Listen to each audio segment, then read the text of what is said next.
Thank you for joining me. We have the Minelab Equinox 900 and today we're going to be talking about the menus and the sub-menus. So let's get started.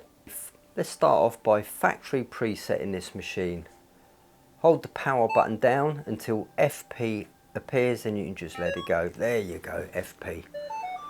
So here, top left, power on off. Bottom left is your backlight and flashlight. Top right is your headphone on off pairing.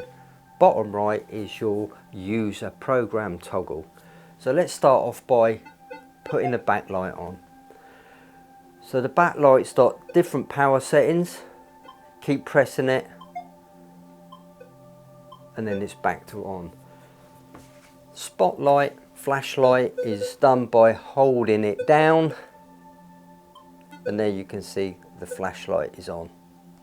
If you've got some settings you're happy with, just press and hold this icon and that is now saved as your favourite icon. Now let's say for example you were on a different program. Your icon's now disappeared. If you want to revert back to your saved custom program, you can just toggle between the two settings just by pressing the favourite program icon. We have discrimination range, iron rejection range, and this is toggled using the horseshoe. That's all metal, that's discrimination, but it's not actually a true all metal. What it does is turns the iron volume on and off. So if we turn the horseshoe on, this is the iron range. So we'll get a low tone for iron and a high tone for the good targets, the non-ferrous targets. But if we turn the horseshoe off, now we've just eliminated the iron tone, but this hasn't affected the non-ferrous tone. So that's all that does. Obviously there you have the target ID, sensitivity gauge. So when you turn the sensitivity up or down, the blocks go up or down. I'm going to leave that low actually because we're indoors. You have your frequency. Here we have multi-frequency, but if we press the frequency bar at the bottom right, we will scroll through the frequencies, the single frequencies I should say, and that's multi. Now when it comes to the beach mode uses multi-frequency only. There's no single frequency options, and when you're in the gold field you only have multi 20 kilohertz and 40 kilohertz. These segments correlate to the target IDs and you can accept or reject target IDs using the plus and minus keys, but we'll talk about that in a minute. So we have frequency, pinpoint, pinpoint off. Using this coil icon we can scroll through the factory programs. Here we're in Park 1, Park 2, Field 1, Field 2, Beach 1, Beach 2, Goldfield 1, Goldfield 2, and then we're back to Park 1. I find using Park 1 gives me a pretty good all-round operation. It's probably the best signal to noise ratio because it uses a lower to mid frequency. Whereas the Park 2 and Field 2s use a higher frequency and they can be a little bit twitchy, but don't be worried about using the Park 1 program because you'll still find the tiniest of targets. So let's get into the menus and sub-menus, and we access this by hitting the cogwheel there. The first thing we'll see is the noise cancel. Using a multi-frequency machine you will experience interference. It's called EMI from time to time, from other detectors, from power lines, the list is endless. So you need to send the machine to a clean channel, and this is where we use the noise cancel. So it's found noise cancel number 5 as our clean channel, but we can force this noise cancel if we wanted to. Press and hold it and take a look at the numbers. 7, 7. So it's confident that 7 is the best noise cancel channel at this moment in time. A little tip here when you're trying to get a good noise cancel. Sometimes it's a good idea to raise the sensitivity up to maximum, just so you're forcing all that EMI, so the machine can then get a better interpretation of what to reject. But if using multi-frequency you're still getting interference, then it'll be a good time to try one of the single frequencies. Or you can manually change it using the plus and minus buttons. Let's go one more. Ground balance. Now you can use a manual ground balance, you can have auto tracking, or you can use common sense and leave it alone, especially if you're searching in the UK where we haven't got mineralized ground. So naught is a perfectly good setting for that. But if you wanted tracking on, you see the icon appear there, tracking off. But ground balance, if not needed, can cause more problems than it fixes. One more, volume. Maxes out at 25. 20 is pretty good, but we have a sub menu to this, so if we press and hold it, we've now gone into the iron volume, which is quite low, so we can turn the iron volume up to match our non-ferrous volume. Personal preference, that. Let's go one more. Threshold. Do we want a background threshold?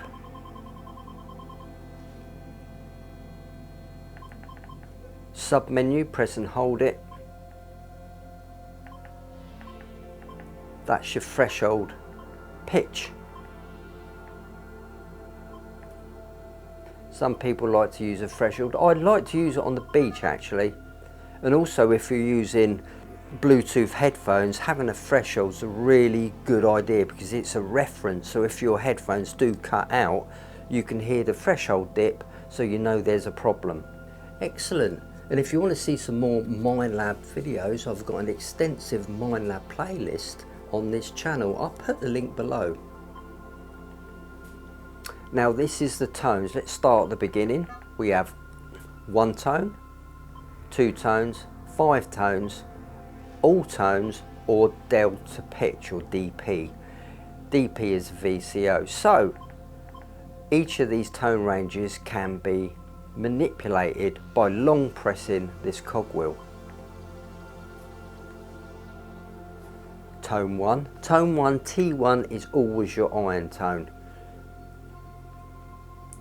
Hit the plus and minus and you've got your T2, which is 20.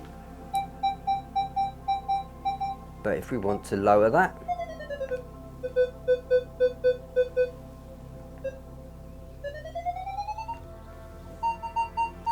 so that's how we can adjust that. Now one thing which is interesting, if we go into the tones, 5 tone, press and hold it.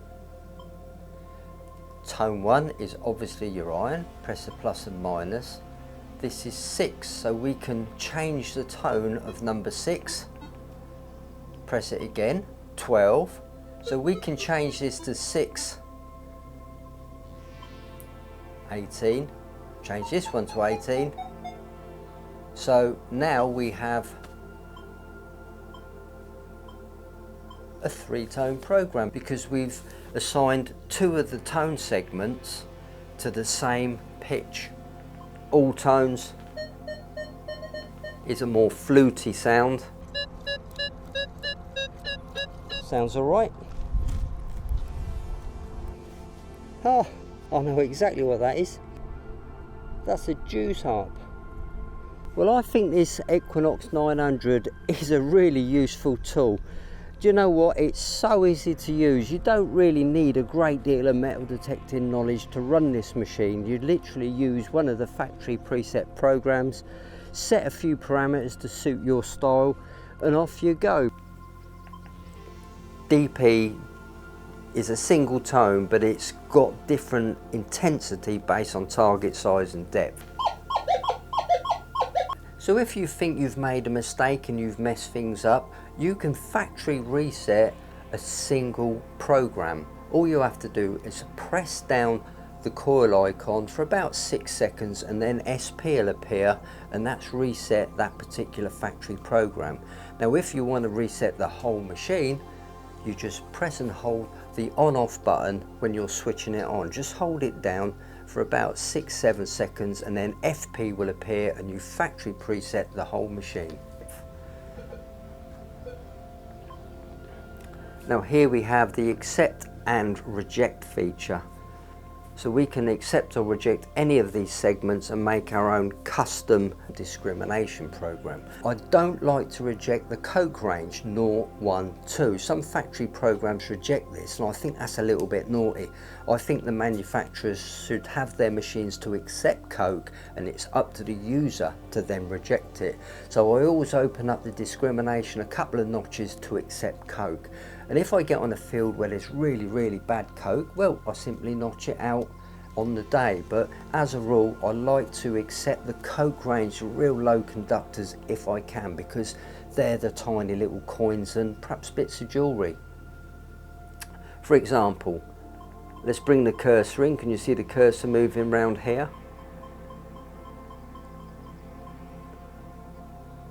If we want to accept 1,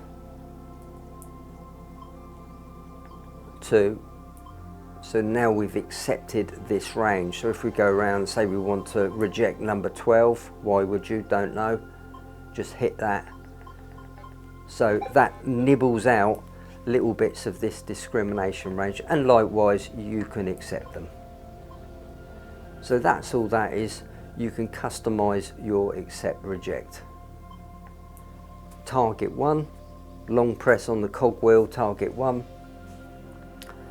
You can adjust where target 1 starts and ends, so T1, remember that's your iron.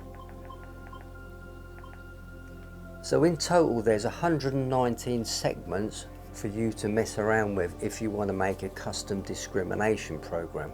Personally, I like to keep things as simple as possible and just reject that iron.